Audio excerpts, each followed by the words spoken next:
In 1996, a man by the name of Jerry Robert Willis founded Willy's Wonderland, a family entertainment center in the same vein as Chuck E. Cheese. Specializing in birthday parties, Willy's was a place beloved by parents and children of all ages.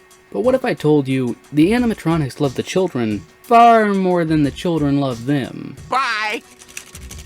Get your fat ass back here. For the special birthday child, they and their family would be taken into what Willis called the Super Happy Fun Room, where they got to enjoy their cake in a private show by Willy the Weasel. However, in this room, the only person having fun was Willy himself. You see, old J.R. Willis, along with all of his employees, were part of a disturbing satanic cult, and reveled in the pain and misery they could cause. And it's in this room where they would enact their sick and sadistic fantasies upon the unsuspecting families. Well, except their daughters. Why don't you take a seat right over there? I was just gonna... Willis and his gang are not above killing children. In fact, Willy himself is seen murdering a birthday boy, and even harming another one in the dining and stage area.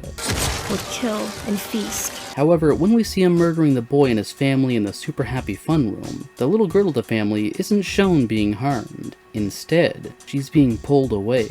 Now yes, this could just be how the scene played out with no real meaning or purpose behind it, and normally I would agree with you, except this isn't the only time a little girl has been kept alive by the cult. Heck, it's not even the first.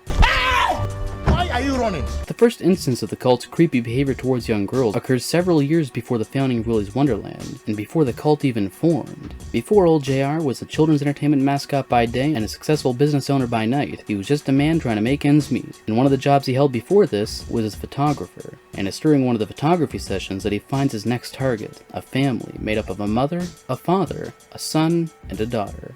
After taking the girl's hand in his, Willis makes a rather disturbing facial expression and assures the child, whom he refers to as Honey Drop, that he'll be taking extra special care of her, right before murdering her parents and brother. Now, it's unknown what has happened between this event and the next, but the next time we see this odd behavior towards their young female victims is after Willy's Wonderland was founded, but before Nick Cage rode into town. During this chaotic rampage, we see Tito the Turtle running after an older woman, Willis and his friends in the Super Happy Fun Room with a little boy's head on a cake, and finally, we see Gus the Gorilla using a man as a piñata, while Cammy the Chameleon kidnaps a little girl, who is presumably the Meat Piñata's daughter.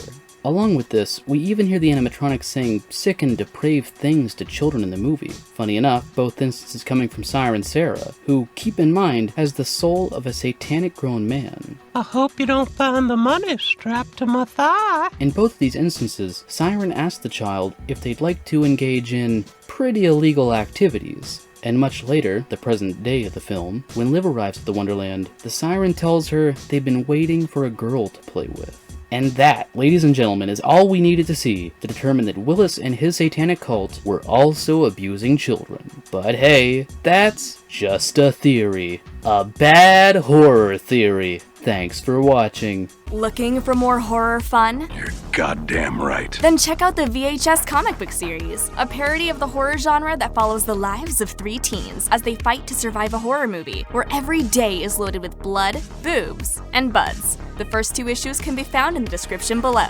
I was obsessed with the VHS.